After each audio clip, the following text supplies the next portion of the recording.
우리는 잠언 14장 20절에서 35절까지 함께 교독하죠.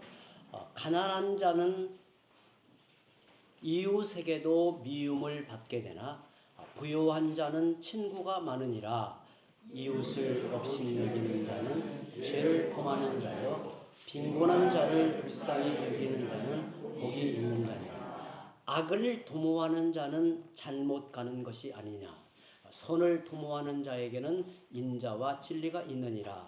모든 수고에는 이익이 있어도 입술의 말은 궁핍을 이룰 뿐이니라. 지혜로운 자의 재물은 그의 면류관이요 미련한 자의 소유는 다만 미련한 것이니라.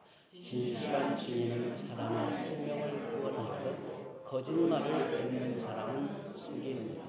여호와를 경외하는 자에게는 견고한 의뢰가 있나니 그 자녀들에게 피난처가 있으리라.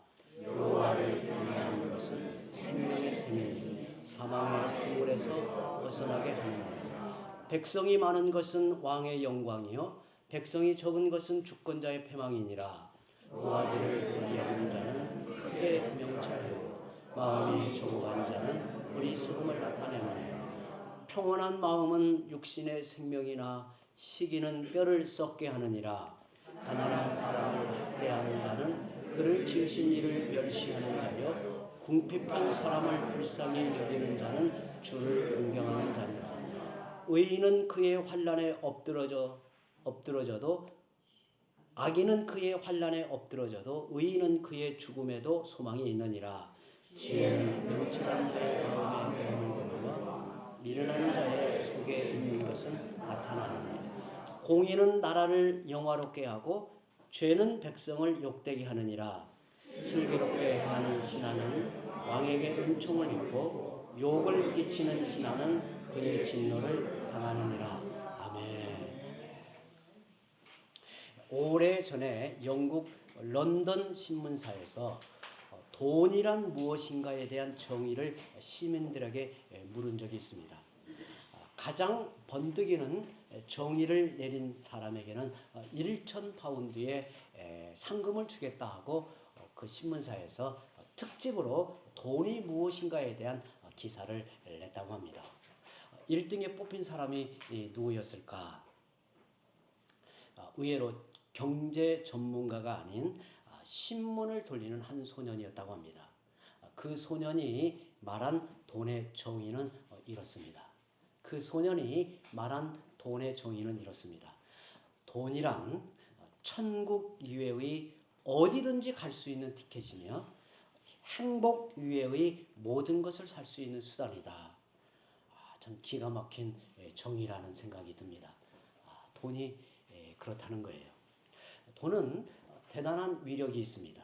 그렇지만 돈으로 천국은 갈 수 없고 행복도 살 수 없습니다.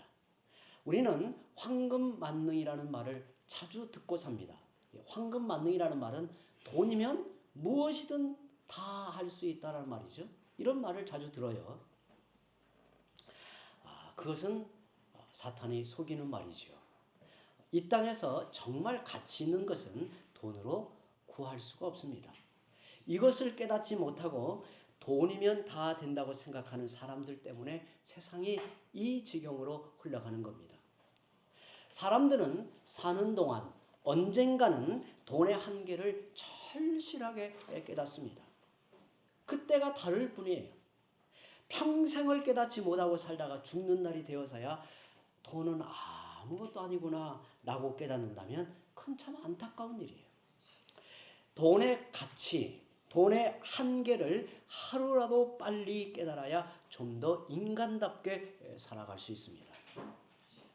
성도 여러분, 우리에게 잠시 주어지는 재물이란 무엇일까요? 재물과 신앙, 재물과 인격은 어떤 관계일까요? 오늘 저는 말씀의 제목을 재물에 담긴 인격과 신앙이라는 제목으로 함께 말씀을 나누려고 합니다. 재물과 우리의 인격은 한 몸과 같고 재물과 우리의 신앙은 뗄 수 없는 관계라는 것을 이렇게 표현하고 있는 겁니다.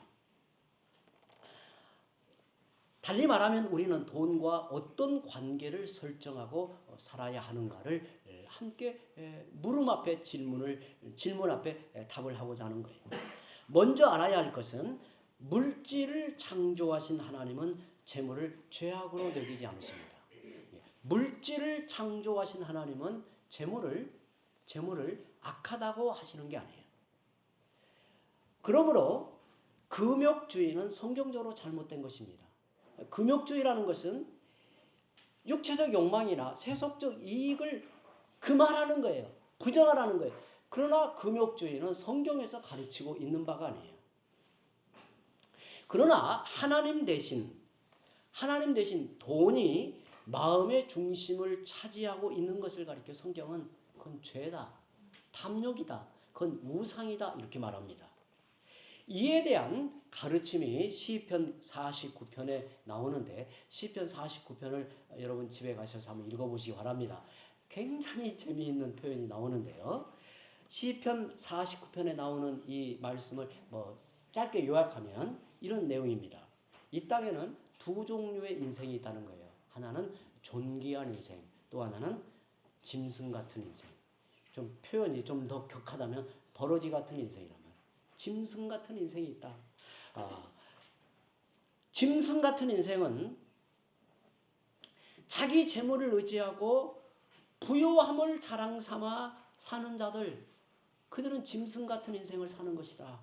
존귀한 인생은 돈이 있어도 교만하지 않고 하나님을 의지하며 주신 재물을 하나님의 뜻에 맞게 사용하며 사는 사람들이다 그래요. 시편 49편 마지막 절 결론과 같은 말씀을 함께 읽어보죠. 한번 읽어봅니다. 시편 49편 20절입니다. 존귀하나 깨닫지 못하는 사람은 멸망하는 짐승 같도다 그랬어요.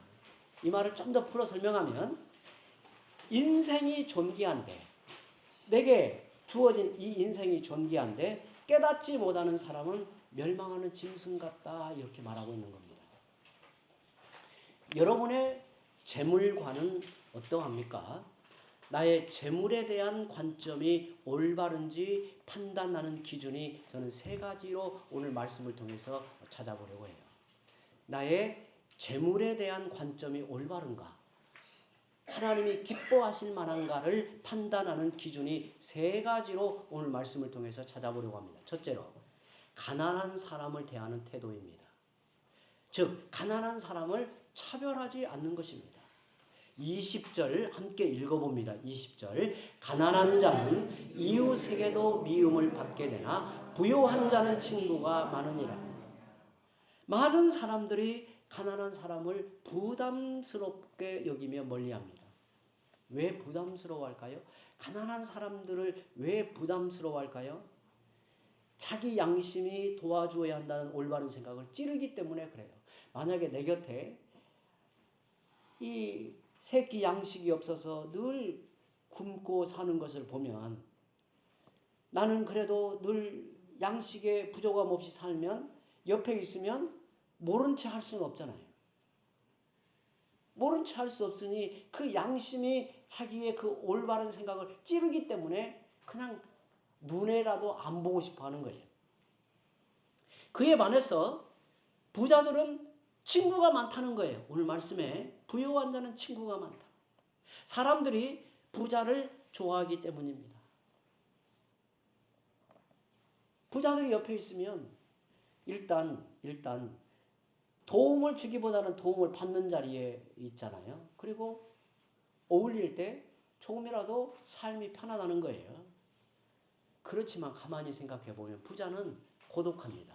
그를 좋아하는 사람들의 진심을 알 수 없기 때문이죠. 친구라고 다 같은 친구일까요? 아닙니다.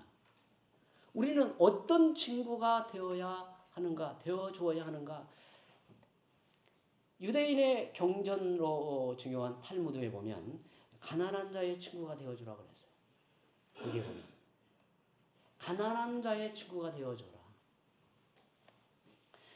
잠언은 21절 앞부분에 보시면 본문 21절 앞부분에 이웃을 업신여기는 자는 죄를 범하는 자요 라고 말씀합니다.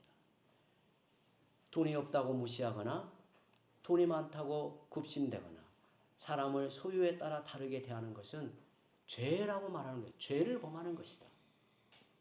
반면에 빈곤한 자를 불쌍히 여기는 자는 복이 있는 자니라고 이어서 말하죠. 마태복음 25장에 종말의 심판 때에 이르면 주님이 의인들을 향해 이렇게 말씀하신다고 합니다. 하나님께서 구원하실 양의 자리에 있는 의인들을 향해 이렇게 말씀하신다고 해요. 함께 읽어봅니다. 마태복음 25장 35절에서 36절입니다. 함께 읽습니다. 내가 줄일 때 너희가 먹을 것을 주었고 목마를 때 마시게 하였고 나그네 되었을 때 영접하였고 헐벗었을 때 옷을 입혔고 병들었을 때 돌보았고 옥에 갇혔을 때 와서 보았느니라. 그러자 의인들이 주님께 물어요. 주님, 우리가 어느 때 이런 일을 주께 해드렸나요? 우리가 아무리 생각해도 주님께 이런 일을 해드린 일이 없는데 주님, 우리가 언제 어느 때 이런 일을 했습니까? 그러자 주님이 이렇게 말씀하십니다. 이어지는 40절 함께 읽어보죠. 시작. 내가 진실로 너희에게 이르노니 너희가 여기 내 형제 중에 지극히 작은 자 하나에게 한 것이 곧 내게 한 것이니라. 아멘. 여기 내 형제 중에 지극히 작은 자는 가난하고 소외되고 힘없는 사람에게 한 것을 말해요. 여러분, 우리가 오늘 본문 시작에서 이런 말씀을 읽었습니다. 가난한 자는 이웃에게도 미움을 받게 된다고. 소외당하긴 해요. 소외당. 힘없고 가난하고 내몰리는 사람들은 소외당하고 그래서 두드러지질 않아요. 그런데 그들에게 한 것을 주님에게 한 것으로 여기신다고 말합니다. 가난한 자를 불쌍히 여기는 것은 복이 됩니다. 복이 돼요. 여러분, 우리가 성경을 읽어보면 이런 말씀이 나와요. 너희가 대받을 수 없는 자에게 베풀어라.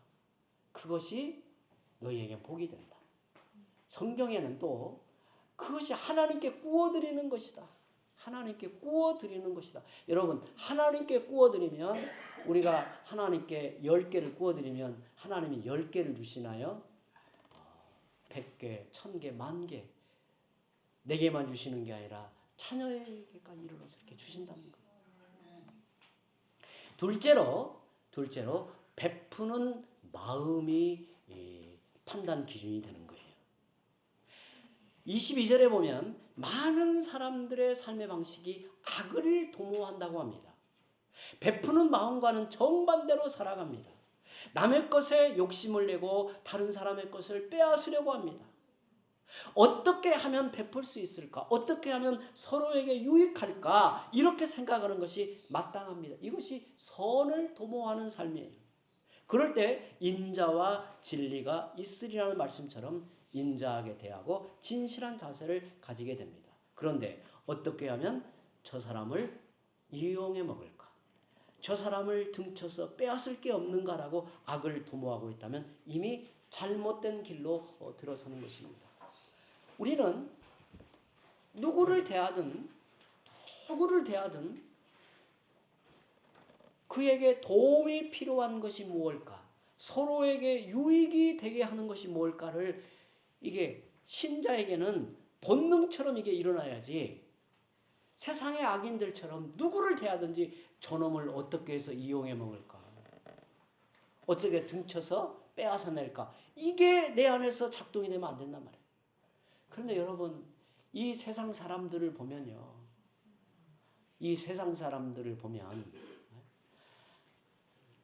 저는 세상 경험이 많지 않아서 너도 이렇게 느끼는데 여러분들은 더 그렇게 느낄 거라고 생각해요. 정말 사람들은 내게 이익이 되느냐, 저 사람을 이용해서 내가 뭔가를 얻을 수 있느냐, 그리고 저 사람의 것을 내가 어떻게든지 빼앗으려고 하지 덧붙여 주려고 하잖아요. 악을 도모한다라고 하는 거예요. 23절에 모든 수고에는 이익이 있어도 입술의 말은 궁핍을 이룰 뿐이라는 말씀은 입으로만 베풀겠다고 한다면 아무 소용없음을 말하고 있습니다. 여러분, 입으로 아무리 말하여도 그건 뭐예요? 소용없는 거예요. 대개는 돕겠다고 하지만 말뿐입니다. 이렇게 해서는 어떤 변화도 일어나지 않습니다. 행동으로 옮기라는 거예요. 24절에 보면 지혜로운 자의 재물이라는 말이 나와요. 지혜로운 자의 재물. 돈이라고 해서 다 같은 돈이 아니에요. 여러분, 사람들에게는 다 돈이 있어요. 그런데 돈이라고 해서 다 같은 돈이 아니에요. 지혜로운 자의 재물이 있고 미련한 자의 소유가 있다는 거예요.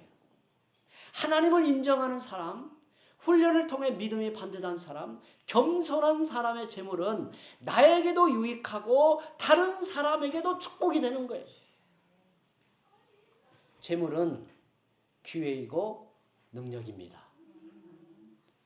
여러분 꼭 기억하시기 바라요. 재물은 기회이고 능력입니다. 잘 쓰면 자신과 남에게 모두 유익합니다. 그럴 때 재물은 면류관이 된다는 거예요. 면류관. 지혜로운 자의 재물은 그의 면류관이에요. 저는 우리 성도들이 돈도 많이 벌었으면 좋겠어요. 저는 이렇게 기도합니다. 하나님의 뜻을 위하여 살고자 하고 하나님의 나라를 구하고 살고자 하고 하나님이 영광 받으시기를 위해 살고자 하는 성도들을 보면 기도가 절로 나와요. 하나님, 좀 속된 표현으로 저분에게 하나님 좀 돈이 차고 넘치게 좀 부어주시기 바랍니다. 그냥 넘치게 좀 주셔서 그냥 감당할 수 있도록. 저는 우리 성도들 위해서 기도할 때 그런 기도를 자주 합니다. 그렇게 돈을 하나님이 주시기를 왜 그럴까요? 지혜로운 자의 재물로 쓰여지기 때문에 그러는 거예요.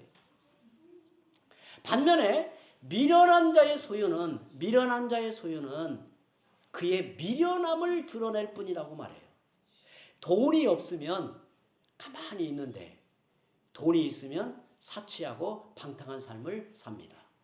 그 사람이 돈을 어디에 사용하는가를 보면 그가 어떤 사람인가를 알 수 있습니다.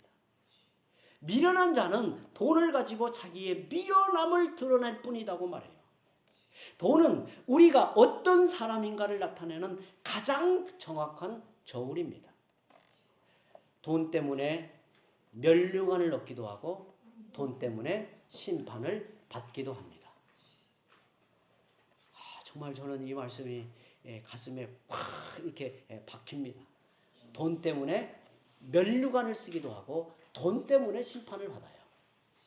더 나아가 25절에 보면 돈 때문에 진실을 외면하는 경우도 많습니다. 25절 말씀을 우리 함께 읽어보죠. 25절. 진실한 증인은 사람의 생명을 구원하여도 거짓말을 뱉는 사람은 속이느니라. 증인이 어떻게 하느냐에 따라 사람이 살기도 하고 죽기도 합니다. 잘못된 증인이 나서면 진실이 밝혀지지 않습니다. 아무리 법과 제도가 잘 되어 있어도 증인이 바로 서지 못하면 다 무너지고 맙니다. 그러므로 돈 앞에서도 정직한 증인이 되어야 합니다. 정말 뇌물이 작용하고 돈이 증인의 거짓으로 바꿔치는 이 세상에 우리 신자들이 어떠해야 되는가를 말하고 있습니다. 돈을 쫓아가며 살지 않으려면 어떻게 해야 할까요?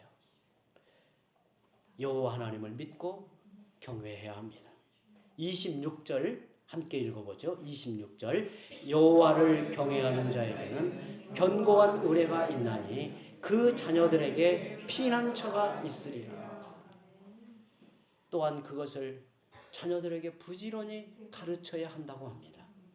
우리는 자식들에게 돈을 주면 그들의 인생이 안전해질 것이라고 생각합니다. 그러나 그렇지 않습니다.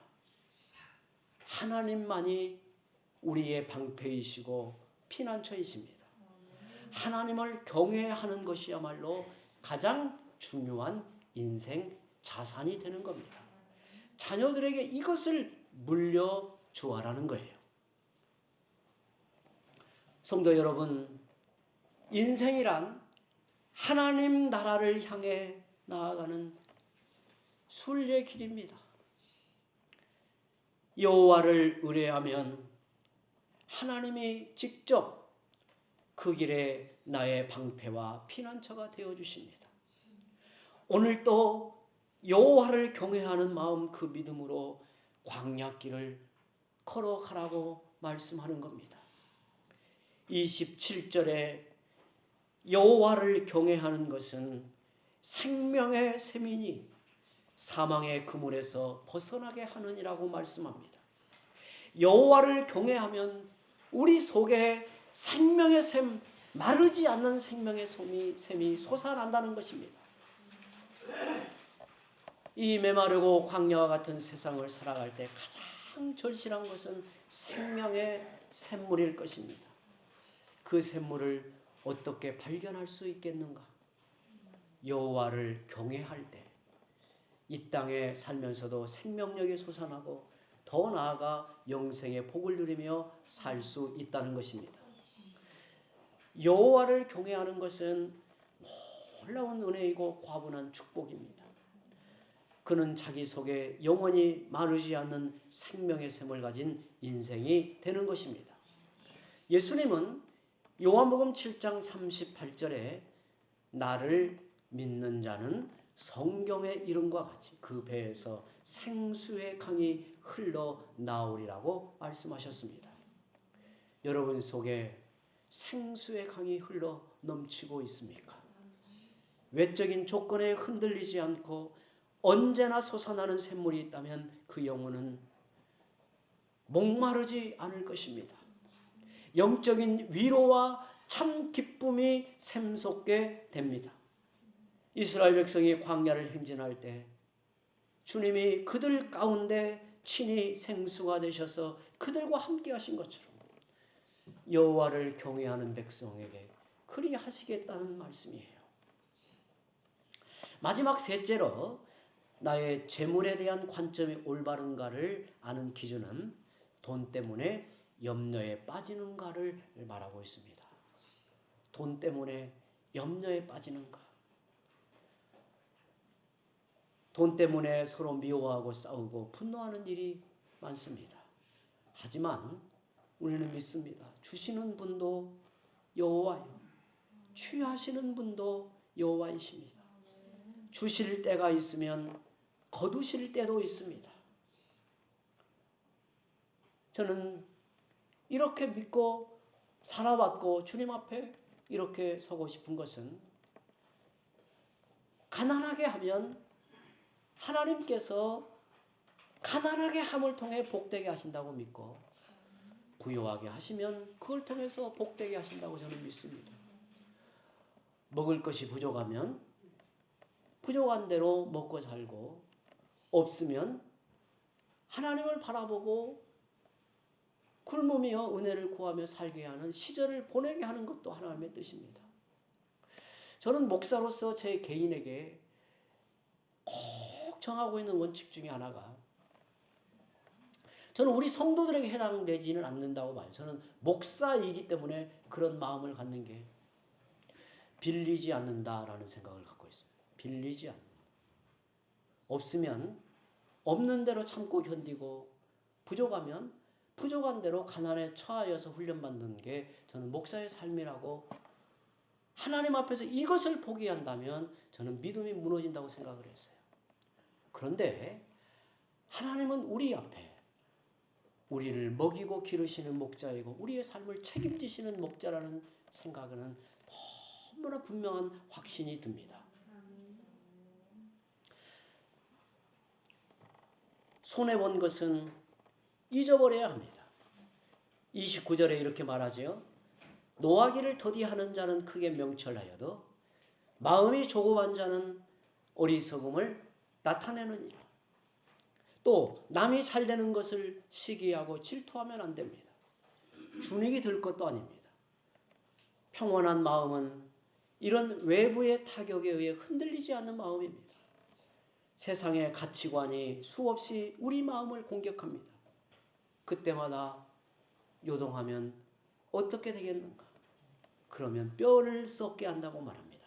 30절 함께 읽어보죠. 30절 평온한 마음은 육신의 생명이나 시기는 뼈를 썩게 하느니라.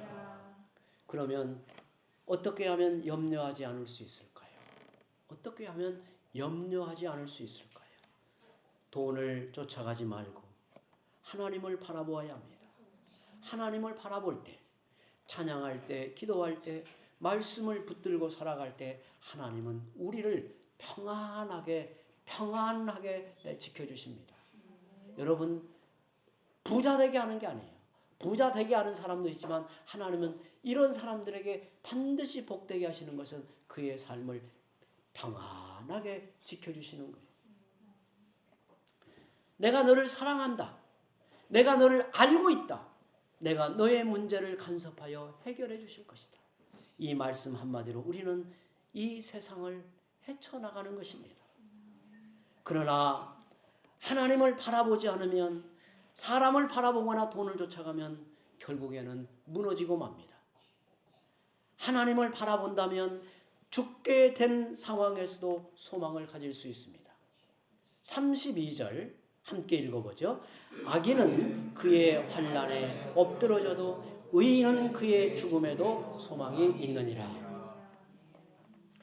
슬기롭게 행하는 사람은 하나님의 은총을 입습니다. 슬기로운 자의 삶은 여호와를 경외하는 것이요, 가난한 사람을 무시하지 않는 것이요, 돈을 쫓아가지 않는 것이요, 하나님을 믿고 사는 것입니다. 그래야 할 때 우리는 하나님의 은총을 받습니다. 모든 사람은 동일하게 하나님의 형상을 따라 지어졌습니다. 하나님의 아들이신 예수님은 죄인들을 위해 십자가에 그 몸을 내어주셨습니다. 이렇게 소중한 사람을 소유로 판단하고 차별해서는 안 됩니다. 마지막으로 31절을 함께 읽습니다. 가난한 사람을 학대하는 자는 그를 지으신 하나님을 멸시하는 자요, 궁핍한 사람을 불쌍히 여기는 자는 주를 공경하는 자니라. 아멘. 이 세상을 살아갈 때 돈이 꼭 필요하지만 돈 때문에 사람을 차별해서는 안 된다는 것입니다. 하나님을 믿고 돈을 쫓아가지 않으며 가난한 자를 무시하지 않는 것이 하나님이 기뻐하시는 참 신앙이요, 참된 인격이라고 말씀하고 있습니다. 함께 기도합니다.